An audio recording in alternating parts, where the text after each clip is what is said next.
Hello बच्चों, इस video में हम कर रहे हैं एक्सरसाइज 1.6। टॉपिक का नाम है practical problems on union and intersection of two sets. तो जो भी आपने अभी तक यूनियन और इंटरसेक्शन के बारे में सीखा है उसकी हम कुछ प्रैक्टिकल प्रॉब्लम्स देखेंगे। तो देखिए बेटा, सबसे पहले तो बात आती है फॉर्मूलों की।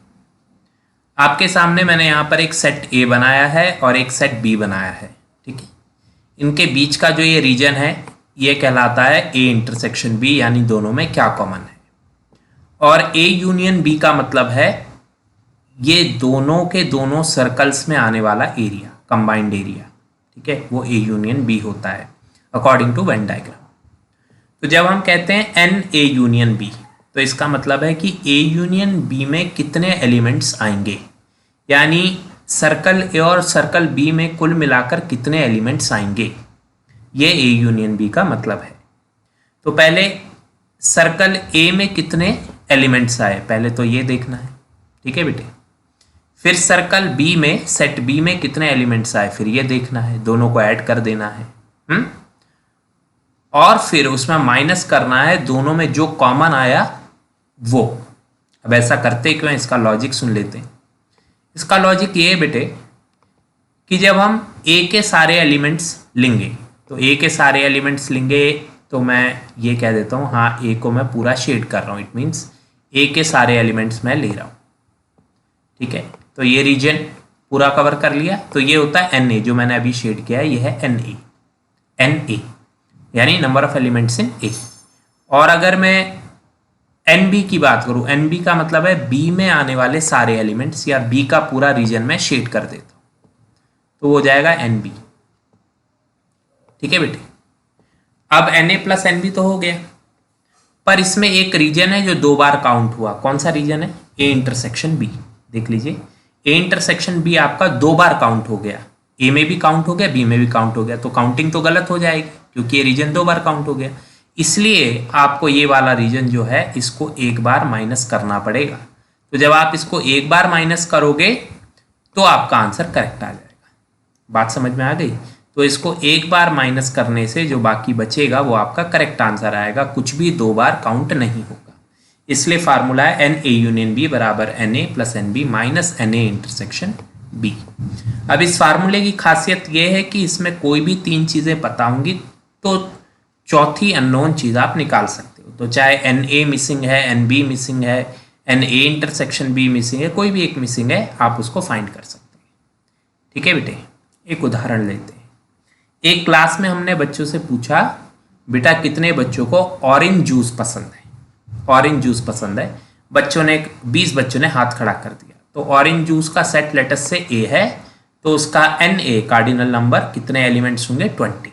N A means number of elements A में कितने हैं। फिर हमने पूछा कितने बच्चों को एप्पल जूस पसंद है, तो यहां पर 30 स्टूडेंट्स ने हाथ खड़ा कर दिया, ठीक है। तो टीचर ने देखा 20 बच्चों ने ऑरेंज जूस के लिए और 30 बच्चों ने एप्पल जूस के लिए हाथ खड़ा किया, पर क्लास के अंदर तो कुल 40 ही बच्चे थे। तो क्या टीचर की काउंटिंग गलत है?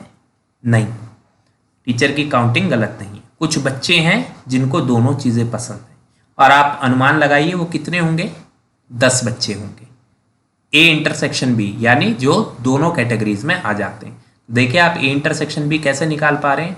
40 में से 50 माइनस करेंगे तो 10 आ जाएगा, इधर भी नेगेटिव इधर भी नेगेटिव कटेगा, पता चल गया ए इंटरसेक्शन बी यानी एप्पल और ऑरेंज जूस दोनों पसंद करने वाले बच्चे 10 हैं। इस तरीके से बेशक फार्मूला ए यूनियन बी की फॉर्म में लिखा है, पर इससे आप ए इंटरसेक्शन बी भी निकाल सकते हैं, एन बी भी और एन ए भी निकाल सकते हैं, ठीक है जी। आगे बढ़ते हैं। अब कोई कहता है ओनली ए। ओनली ए का क्या मतलब है? ओनली ए का मतलब है सिर्फ ए होना चाहिए, ए के अलावा और कुछ भी नहीं होना चाहिए, बी भी नहीं होना चाहिए। तो ये सारा हटा देंगे तो ये कहलाता है ओनली ए, ठीक है। ओनली ए को रिप्रेजेंट किया जाता है सेट थ्योरी में एन ए माइनस बी से। एन ए माइनस बी लिख लेना, कॉपी में लिख लेना। ओनली ए का मतलब है एन ए माइनस बी, सिर्फ ए। और ये आता कैसे? ए में से ये कॉमन रीजन हटा दो, ए में से कॉमन रीजन हटा दोगे तो ओनली आ जाएगा। ठीक है, जैसे इन्हीं बच्चों में मैं कहूँ कितने हैं जिनको सिर्फ ऑरेंज जूस पसंद है, सिर्फ ऑरेंज, तो क्या करेंगे, ये 20 ने हाथ उठाया था, इसमें से 10 वो थे जिन्हें एप्पल भी पसंद था, तो जो बचे हुए 10 हैं वो वही हाथ उठाएंगे, सिर्फ ऑरेंज वाले 10 हो गए। बात क्लियर हो गई? तो ऐसा है जी, ओनली ए मतलब ए में से कॉमन वाले माइनस, और रिप्रेजेंट होगा एन ए माइनस बी से। ओनली बी का मतलब है ये वाले सारे, ये वाले, तो कैसे निकलेगा ये, बी में से कॉमन वाला माइनस, और रिप्रेजेंट कैसे होगा खुद गेस करके देखिए एक बार, जैसे ये हुआ था वैसे ये होगा, एन बी माइनस ए लिख लीजिएगा कॉपी में, only B n B minus A से रिप्रेजेंट होता है, और उसका निकालने का फार्मूला है बी में से इंटरसेक्शन माइनस करना।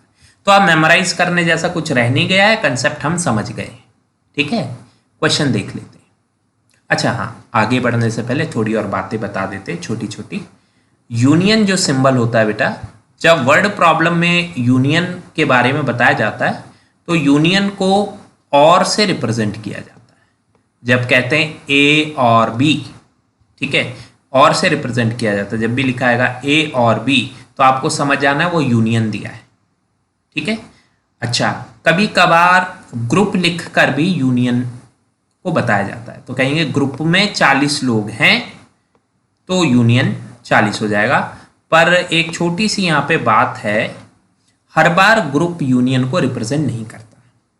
ठीक है बेटे, ग्रुप यूनियन को तभी रिप्रेजेंट करता है जब ये दिया गया हो कि हर एलिमेंट ग्रुप का ए या बी किसी ना किसी एक सेट में आता है। उदाहरण दे देते हैं, थोड़ी बात मेरी लंबी लग सकती है पर सब कुछ समझने के लिए सुनना आवश्यक है।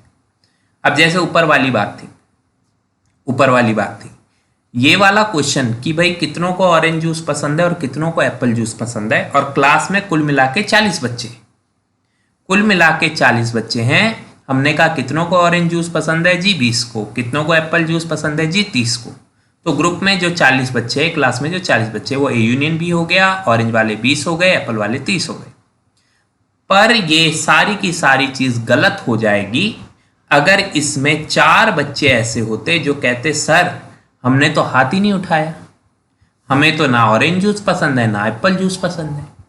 तो ये वाले बच्चे, ठीक है, जो 4 बच्चे ए में भी नहीं आते बी में भी नहीं आते, तो यहाँ ए यूनियन बी 40 नहीं लिख सकते हैं टीचर, 40 नहीं लिख सकते हैं, उनको 40 - 4 36 लिखना पड़ेगा, क्योंकि अभी जो स्टडी हो रही है वो 36 बच्चों की हो रही है, 4 बच्चों ने तो पार्टिसिपेशन ही नहीं दिया। ठीक है, और दूसरी भाषा में कहा जाए तो 36 ही बच्चे हैं जो या तो ए में आते हैं या फिर बी में आते हैं, इधर इन ए और इन बी, तो उन 40 की 4 की गिनती नहीं होगी। मेरी बात समझ गए? तो यूनियन ग्रुप को रिप्रेजेंट करेगा तभी जब सभी लोग ग्रुप के या तो ए कैटेगरी में आते हो या तो बी कैटेगरी में आते हो। अगर कुछ लोग ऐसे हैं जो ए में भी नहीं आते और बी में भी नहीं आते, तो फिर ग्रुप और यूनियन अलग अलग हो जाएंगे। आई होप ये बात समझ आ गई है, आगे बढ़ते हैं। हाँ ठीक है जी, तो यूनियन और ग्रुप को रिप्रेजेंट करता है जनरली। और इंटरसेक्शन के लिए क्या शब्द इस्तेमाल होते हैं? इंटरसेक्शन के लिए शब्द इस्तेमाल होता है एंड। जहां पे लिखा है एंड, ए एंड बी निकालो, तो यानी वहां इंटरसेक्शन निकालना है। कभी कभी बोथ भी, बोथ, ठीक है, बोथ ए एंड बी या फिर बोथ लिख देगा, उतने में भी आपको इंटरसेक्शन निकालना है। यूनियन के लिए एक और शब्द यूज होता है एटलीस्ट, एटलीस्ट, ठीक है बेटा। तो अगर एटलीस्ट शब्द का इस्तेमाल हो रहा है तो भी वहां पे यूनियन ही निकलेगा। तो इतना ही है, और आगे आएगा तो बताएंगे, इतना ही है फिलहाल, ठीक है। क्वेश्चन कहता है, पहला क्वेश्चन, स्टेटमेंट तो ज़्यादा है नहीं, नंबर ऑफ एलिमेंट्स x में 17 है, नंबर ऑफ एलिमेंट्स y में 23 है, और number of elements x union y में 38 है। तो इंटरसेक्शन बताइए क्या होगा। फार्मूला हम सभी को पता है क्या है, फार्मूला है nx union y equal to nx plus ny minus nx intersection y। तो यूनियन की वैल्यू पता है, पुट कर दी, x की वैल्यू पता है, पुट कर दी, y की वैल्यू पता है, पुट कर दी, ये वैल्यू हमको फाइंड आउट करनी है। ठीक है ना। तो कितना सिंपल है देखिए, 17 प्लस 23 हो गया 40, 38 minus 40 minus 2, minus minus cancel, इसकी वैल्यू 2 आ जाएगी। यानी दो लोग हैं जो इंटरसेक्शन में आते हैं। समझ आया? Calculation part is very easy, बस ये जो पुट करना है इस पे ध्यान देना है। आगे आते हैं क्वेश्चन नंबर 2 पर। If x and y are two sets such that x union y has 18 elements, x और y का जो यूनियन है उसमें 18 एलिमेंट है, तो यूनियन की वैल्यू मिल गई। x हैज 8 एलिमेंट्स, x की वैल्यू मिल गई, x में कितने हैं, y की भी वैल्यू 15 मिल गई। आपसे कहते हैं इंटरसेक्शन निकालिए, तो फार्मूला क्या है, nx union y is nx plus ny minus nx intersection y। ठीक है ना। यूनियन की वैल्यू 18, x की वैल्यू 8, y की वैल्यू 15, 8 प्लस 15 हो जाएगा 23, और 18 इधर है, 23 इधर है, माइनस होगा तो 5 आ जाएगा, इंटरसेक्शन 5 आ गया। कभी कैलकुलेशन मिस्टेक हो रही है और नेगेटिव में आंसर आ रहा है तो खुद ही लगा लेना समझ बूझ। क्या कभी नेगेटिव में लोग हो सकते हैं किसी ग्रुप में? नहीं हो सकते, तो नेगेटिव में तो आंसर आएगा ही नहीं। वो कैलकुलेशन ठीक करोगे तो सब सही आंसर आएगा। आगे बढ़ते हैं, कहते हैं एक ग्रुप में 400 लोग हैं, तो ग्रुप में 400 लोग हैं तो ये यूनियन हो गया जी आपका। ठीक है। अनटिल एंड अनलेस क्वेश्चन में ऐसा कहा गया हो कि कुछ लोग हैं जो इस ग्रुप में ऐसे हैं जो ना तो सेट ए में आते हैं ना सेट बी में। उदाहरण देखिए, 250 लोग हिंदी बोलते हैं, 200 लोग इंग्लिश बोलते हैं। अब अगर क्वेश्चन में ऐसे कह दिया कुछ लोग हैं जो ना ही हिंदी बोलते हैं ना ही इंग्लिश बोलते हैं, तो ऐसे केस के अंदर हम ग्रुप को यूनियन कह नहीं सकते। ठीक है बेटे, अगर ऐसा कह देते कुछ लोग हैं जो ना ही हिंदी बोलते हैं ना ही इंग्लिश बोलते हैं, तो उस केस में हम ग्रुप को यूनियन नहीं कहते, पर अभी ऐसा कुछ कह नहीं रहे। अच्छा, हिंदी बोलने वाले ग्रुप को या सेट को हम एच से रिप्रेजेंट कर देते हैं, तो सेट एच में 250 250 लोग आते हैं, और इंग्लिश बोलने वाले लोगों को सेट ई में डाल देते हैं, सेट ई यानी कि इंग्लिश बोलने वालों का ग्रुप सेट। अब इसमें 200 आते हैं तो एन ई हो गए 200। ठीक है, और यूनियन हो गया 400। अब कहते हैं बताइए कितने लोग हैं जो हिंदी एंड इंग्लिश, एंड का मतलब इंटरसेक्शन, जो दोनों भाषाएं बोल सकते हैं। तो एच इंटरसेक्शन ही निकालना है बेटा। पिछले दो क्वेश्चन में और इसमें कोई खास फर्क नहीं है, बस इसमें सब कुछ शब्दों में बताया गया है, और ऊपर ऐसा कहा गया था सेट एक्स में इतने एलिमेंट है ना। यहाँ पे हमें खुद सेट बनाने पड़े और उसमें कितने कितने एलिमेंट्स है वो बताने पड़े, और कुछ डिफरेंस नहीं है। तो एन एच यूनियन ई हो गया n H plus n E minus n H intersection E. Union की वैल्यू 400, हिंदी बोलने वाले 250, इंग्लिश बोलने वाले 200। 250 200 450 हो गए, 450 को लेफ्ट में ले जाइए तो 50 आपका सीधा सीधा आंसर आ जाएगा। एच इंटरसेक्शन ई 50, यानी दोनों भाषा बोलने वाले 50 लोग हैं। कॉमन सेंस भी यही कहती है, ग्रुप में 400 लोग थे, 250 हिंदी 200 इंग्लिश, तो ये 450 हो गए, यानी 50 लोग हैं जिन्होंने 2 बार हाथ उठाया होगा, हिंदी के लिए भी इंग्लिश के लिए भी। ठीक है ना। आगे बढ़ते हैं, क्वेश्चन नंबर 4। क्वेश्चन नंबर 4 कहता है if S and T R 2 sets, S और टी 2 सेट है।